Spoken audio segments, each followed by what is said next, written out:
ఓం సాయిరామ్. సాయి భక్తులందరికీ నమస్కారం అండి. అందరూ ఎలా ఉన్నారు ఫ్రెండ్స్? మన సాయినాథుని దయ వల్ల అందరూ బాగుండాలని మనస్ఫూర్తిగా కోరుకుంటూ ఈరోజు ఈ వీడియోని అయితే స్టార్ట్ చేస్తున్నాను. ఇక ఈరోజు వీడియోలో బాబాగారు ఎలాంటి సందేశాన్ని తీసుకొచ్చారంటే, తల్లి, షిరిడి నుండి నీకోసంగా వచ్చిన ఈ శుభవార్త కాదనకుండా వెంటనే వినుబిడ్డ. అస్సలు వదులుకోకు. నీ జీవితాన్ని నీకు నచ్చినట్లుగా మార్చడానికి ఈ శుభవార్తను నీకు అందిస్తున్నాను. నీ సాయి చెప్పేది ఆఖరి వరకు విని అర్థం చేసుకుంటావు కదా? అయితే వినుబిడ్డ అని బాబాగారితో చెప్తున్నారండి. మరి బాబాగారు మనకేం చెప్పబోతున్నారో, షిరిడి నుండి ఎలాంటి శుభవార్తను తీసుకువచ్చారో స్వయంగా అన్నీ కూడా మన సాయి తండ్రి మాటల్లోనే విందామా? బాబాగారు ఏం చెప్తున్నారు అంటే, తల్లి, ఇది నీకోసంగా తీసుకువచ్చిన దైవవాకు, నీ సాయి సత్యవాకు. ఆఖరి వరకు విని అర్థం చేసుకోమ్మా. ఇది షిరిడి నుండి సాక్షాత్ నువ్వు నమ్మిన నీ సాయినాథుడు పలికే మాటలివి. ఒక మంచి వార్త, శుభవార్త. నీకు తెలుసు కదా సాయి తత్వం ఎలా ఉంటుందో? నీకు తెలుసు కదా, నువ్వు ఎంత కష్టపడ్డా సరే నీ జీవితంలో నువ్వు ఆశించిన స్థాయికి నువ్వు చేరుకోలేకపోతున్నావు. అందరి బాగు కోసం నువ్వు తాపత్రయపడతావు. చివరకు నీకు నిందలే మిగులుతున్నాయి. ఎదుటి వారిని నమ్మి నువ్వు చేసే సహాయం చివరికి నీకు శాపంగా మారుతుంది కదా. నీ మనసులో ఎవరికీ చెప్పుకోలేని ఒక తీరని వేదన, బాధ ఉంది. ఒక వెలితి, అశాంతి నిరంతరం నిన్ను వెంటాడుతూనే ఉన్నాయి కదా. అయితే వినుబిడ్డ, అందరి జీవితాలను చక్కదిద్దేటువంటి నువ్వు నీ సొంత జీవితాన్ని మాత్రం ఒక గాడిలో పెట్టుకోలేక నిద్రలేని రాత్రులు లేకుండా గడుపుతున్నా. ఎందుకు చెప్పు? ఉద్యోగంలో గుర్తింపు లేకపోవడం కావచ్చు, అలానే కుటుంబంలో కలహాలు, ఆర్థికంగా ఎంత సంపాదించిన చేతిలో రూపాయి కూడా నిలబడలేకపోవడం, ఇలా ఒకటే రెండా చెప్పుకుంటూ పోతే కష్టాలన్నీ కూడా నీకే వచ్చేస్తున్నాయి కదా. ఆ కష్టాలనే సుడిగుండంలో కొట్టుమిట్టాడుతున్నావు కదా. ఇక నీ కష్టాలకు కాలం చెల్లిపోయిందమ్మా. నీ తలరాతను మార్చే సమయం అతి త్వరలో ఆసన్నమైపోయింది. చెప్పాలంటే నీకోసం నేను ఈరోజు నిర్దేశించబడినటువంటి ఈ శుభ సందేశాన్ని కొట్టిపారేయకు. ఆఖరి వరకు విని తెలుసుకో. నేను నీకు కొన్ని విషయాలను చెప్పబోతున్నాను. అంతేకాదు బిడ్డ, మనస్ఫూర్తిగా ఈ సాయి మాటలను నువ్వు ఆలకించాలి. నీ జీవితంలో ఒక్కసారైనా సరే ఈ సాయి ఆలయంలో అడుగు పెట్టాల్సింది. నా దైవాన్ని నేను మనసారా చూసుకోవాలి. నా దివ్యశక్తిని నేను దర్శించుకుంటే నా తలరాత మారిపోవడం ఖాయం. నా షిరిడిలో అడుగుపెట్టిన మరుక్షణం నుండి నీ జీవితంలో ఉన్న దరిద్రం, శనిదోషాలు, నరఘోష, గ్రహదోషాలు అన్నీ కూడా కరిగి కర్పూరమైపోతాయి అని నువ్వు కూడా అనుకుంటున్నావు కదా. ఏ ఆలయ దర్శనం అయితే నువ్వు చేయాలనుకుంటున్నావో, ఏ గుడినైతే నువ్వు దర్శించాలనుకుంటున్నావో, ఏ ఆలయం అయితే నీ జీవితాన్ని మలుపు తిప్పబోతుందని నువ్వు కళ్ళు కంటున్నావో, అక్కడికి నువ్వు తప్పకుండా వెళ్ళాలి తల్లి. ఎన్నో రోజుల నుండి ఆశగా ఎదురు చూస్తున్నావు కదా. చెప్పాలంటే చాలా రోజులుగా నీ కుటుంబంతో సహా నువ్వు ఆలయ దర్శనం చేసుకోవాలనుకుంటున్నావు. ఇంతకీ ఆ ఆలయం ఏంటి? ఏ దర్శనం నువ్వు చేసుకోవాలనుకుంటున్నావు? ఈ విషయాలు కూడా చెబుతాను. నీ జీవితాన్ని ఒక ఉన్నతమైనటువంటి స్థానంలో నిలబెట్టే బాధ్యత నాది. నా ప్రయాణంలో నాతో పాటు నువ్వు పూర్తిగా కలిసినడు. చెప్పాలంటే నీది ఒక అంతర్గత వేదన. జీవితంలో ఎందుకు ఇన్ని కష్టాలు, అలానే నీ కష్టాల వెనుక ఉన్నటువంటి అసలు కారణం ఏంటి అనేది ఈరోజు నువ్వు తెలుసుకో. ఇక నీకు చాలా రకాలుగా నీలో ఉన్నటువంటి సహజ సిద్ధమైనటువంటి లక్షణాలు బోలెడే ఉన్నాయమ్మా. నువ్వు చాలా సున్నితమైన మనసు నీది, నాకు తెలుసు. ఎవరినైనా సరే నమ్మితే ప్రాణం పెట్టేస్తావు. ఎవరైనా కష్టాల్లో ఉంటే సొంత సొమ్మును కూడా తీసి ఇచ్చేస్తావు. కానీ విచిత్రం, నువ్వు ఎవరికైతే అత్యంత ఆత్మీయంగా సాయం చేస్తావో వాళ్లే నీ వెనుక గోతులు తీస్తున్నారు, వెన్నుపోటు పొడుస్తున్నారు. ఆ అత్యంత సన్నిహితులైతే నీ పక్కనే ఉన్నారు. ఒక్కసారి నువ్వు ఆలోచించుకో. నీ జీవితంలో 3 ప్రధానమైన సమస్యలు అనేటివి నిన్ను నిరంతరం వెంటాడుతూ వస్తున్నాయి. ఇక అది ఆర్థికపరమైన సమస్యలు కావచ్చు. అంటే నీ చేతిలోకి డబ్బు అనేది వస్తుంది, కానీ అది వచ్చినట్లే వచ్చి నీటి బుడగల్లా మాయమైపోతుంది. అనవసరమైనటువంటి ఖర్చులు, ఊహించినటువంటి నష్టాలు, లేదా ఎవరికైనా అప్పుగా ఇచ్చిన డబ్బు తిరిగి రావడం, ఇలాంటి ఆర్థికపరమైనటువంటి ఒత్తిళ్లు నువ్వు బ్రతుకుతున్నావు కదా. కుటుంబంలో కానీ బంధువుల్లో కానీ అవమానాలు ఎక్కువగా నువ్వు ఎదుర్కొంటున్నావు. అందరినీ సమానంగా చూస్తున్నావు, కానీ సమాజంలో మాత్రం బంధువుల్లో నీకు దక్కాల్సిన గౌరవం అస్సలు రావడం లేదు. నువ్వు చేసిన మంచిని ఎవ్వరూ గుర్తించడం లేదు, సరికదా? చిన్న తప్పు దొరికితే చాలు దాన్ని సాగదీసి వేలెత్తి చూపించడానికి రెడీగా ఉన్నారు. నిర్ణయాలు తీసుకోవడంలో ఎక్కువగా నువ్వు మనస్తాపం చెందడం ఇక ఈ మధ్యకాలంలో తరచూ ఎక్కువగా ఉంది. ఏ నిర్ణయం తీసుకోవాలో తెలియక సమయం మించిపోయాక నిర్ణయం తీసుకొని చాలా నష్టపోతూ ఉన్నా. అయితే ఇవన్నీ నువ్వు చేసిన తప్పు కాదు. నీకై నువ్వు ఏదీ కూడా తప్పు చేయలేదు. దీనికి కారణం కూడా నీ చుట్టూ ఏర్పడిన ప్రతికూలమైనటువంటి ఒక శక్తి లేదా గ్రహదోషాలు కూడా కారణమని చెప్పుకోవచ్చు. అయితే బిడ్డ, ఈ దోషాలను తొలగించి నీలో ఉన్న లక్ష్మీ కటాక్షాన్ని మేల్కొల్పే ఆ అద్భుతమైనటువంటి ఆ ఆలయ దర్శనం నీకు అన్ని రకాలుగా మంచి చేస్తుంది. నీ సాయి చెప్తున్నారు కదా, నీ మనసు చాలా వెన్నపూసని తెలుసు. నువ్వు సమాజంలో గొప్ప స్థాయికి వెళ్ళాలి అని తపిస్తున్నావు.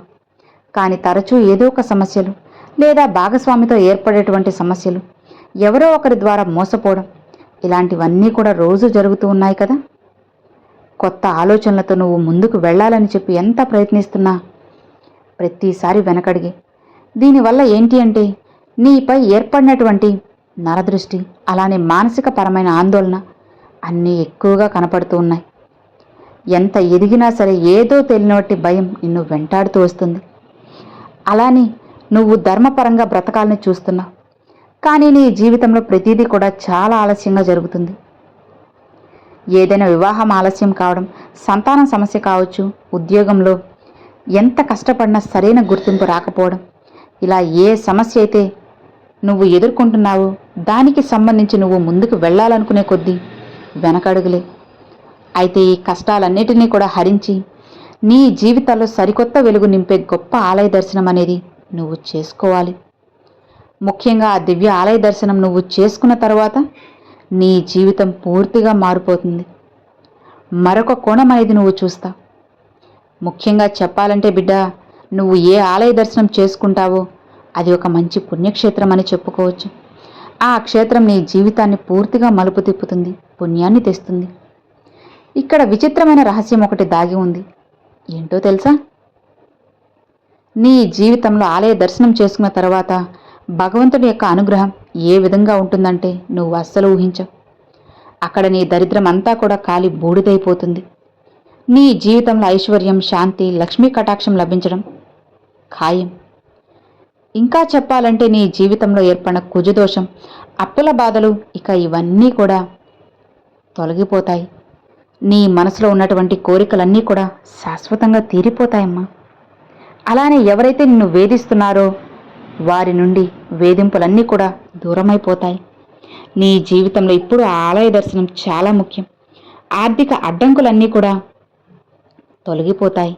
నువ్వు చేయాల్సినటువంటి ముఖ్యమైనటువంటి పని ఏంటో తెలుసా? నువ్వు ఒక ఆలయ దర్శనం ఖచ్చితంగా చేసుకోవాలి.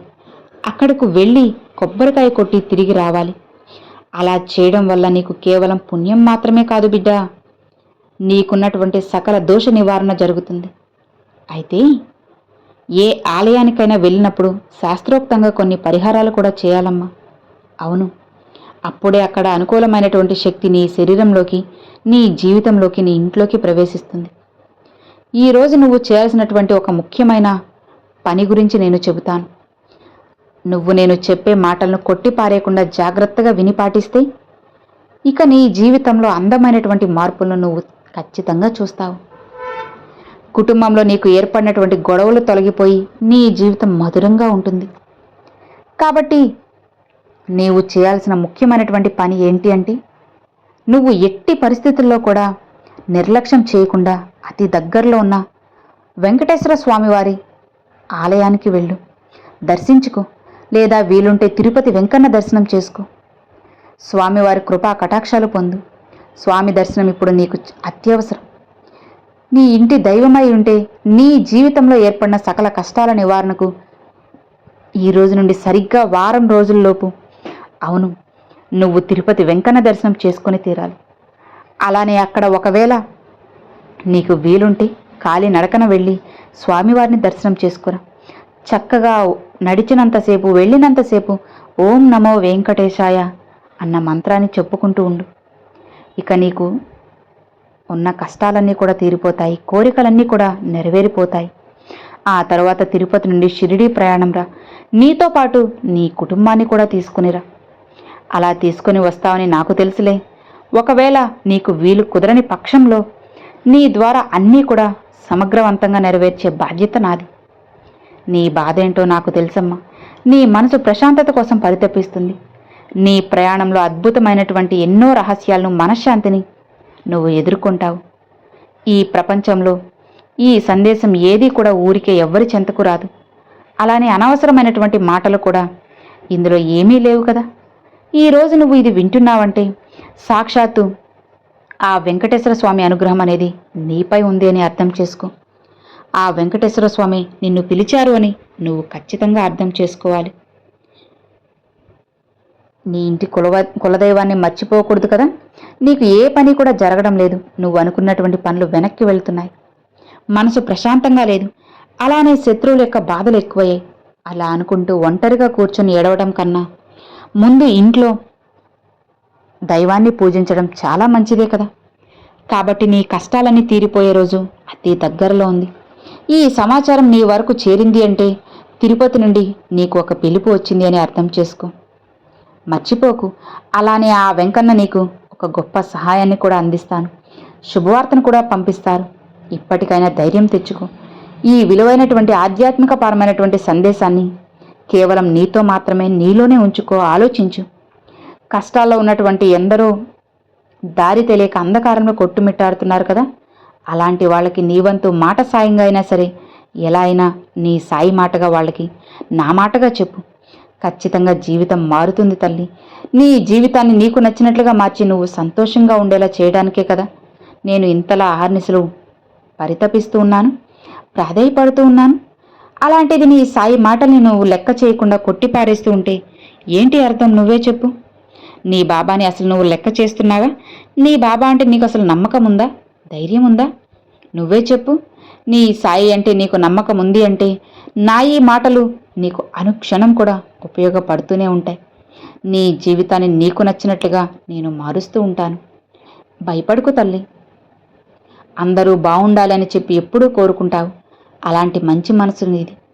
అది నాకు తెలుసు. అందుకే నీకు ఈ సందేశాన్ని ఈరోజు నీ కంటపడేలా చేశాను. అందరూ బాగుండాలనే నువ్వు ఎప్పుడూ కూడా బాగుంటావమ్మా. సరేనా? వీలైనంత వరకు ఇతరులకి సాయం చేస్తూ ఉండు. అది మాట సాయమైనా సరే నీకు ఎన్నో కోట్ల ఫలితాన్ని తెచ్చిపెడుతుంది తల్లి. నువ్వు ఎప్పుడూ కూడా ఇతరులు బాధపడుతున్నా, నిరాశపడుతున్నా, ఒక్క చుక్క కంట నీరు రానిచ్చినా సరే అసలు తట్టుకోలేవు కదా, అల్లాడిపోతావు కదా. వాళ్ళకి ఎలా అయినా సరే సాయం చేయాలని ఆశపడతావు. అంత గొప్ప మంచి మనసు నీది. అలాంటి నీకు ఎప్పుడూ కూడా మంచే జరుగుతుంది అని నువ్వు అస్సలికే మరవద్దు. నీ సాయి ఎల్లవెల్ల నీ చెయ్యి పట్టుకుని నీతోనే నడుస్తాను, నిన్ను నడిపిస్తాను కూడా. నీకు రావాల్సిన శుభవార్తలన్నీ కూడా నేను తెలియజేస్తానమ్మా. శనివారం నాడు భక్తితో ఆ వెంకటేశ్వర స్వామిని పూజించు. చక్కగా దగ్గరలో ఉన్న వెంకటేశ్వర స్వామి యొక్క ఆలయాన్ని దర్శనం చేసుకో. వీలైతే తిరుపతికి వెళ్ళిరా. ఆ వెంకయ్య నీకోసంగా ఎదురు చూస్తూ ఉన్నారు. ఇక నీ జీవితాన్ని నీకు నచ్చినట్లుగా అందంగా, అద్భుతంగా మార్చబోతున్నారు. నేను ఆ వెంకయ్య స్వామి కలిసి నీ జీవితాన్ని పరిశుభ్రంగా చేయబోతున్నాను. అలానే నీ కోరికలన్నీ నెరవేర్చి నువ్వు సంతోషంగా ఉండేలా చేసే బాధ్యత నాది, ఆ వెంకటేశ్వర స్వామిది. ఇక నువ్వు నిశ్చింతగా ప్రశాంతంగా ఉండు. అన్నిటినీ జరిపించి నీ జీవితాన్ని నీకు నచ్చినట్లుగా మారుస్తాను. సంతోషంగా ఉండు బిడ్డ అని ఈరోజు బాబాగారు ఈ సందేశం ద్వారా, అలానే ఆ వెంకటేశ్వర స్వామి సందేశాన్ని కూడా తెలియజేశారు. సో విన్నారు కదా, అర్థమైంది కదండి. ఈ వీడియో మీ అందరికి నచ్చితే ఒక చిన్న లైక్ చేయండి. మీ ఫ్రెండ్స్ అండ్ ఫ్యామిలీస్కి షేర్ చేయండి. ఫస్ట్గా మన ఛానల్ చూసేవాళ్ళు సబ్స్క్రైబ్ చేసి సపోర్ట్ చేయండి friends. Thanks for watching. Om Sairam.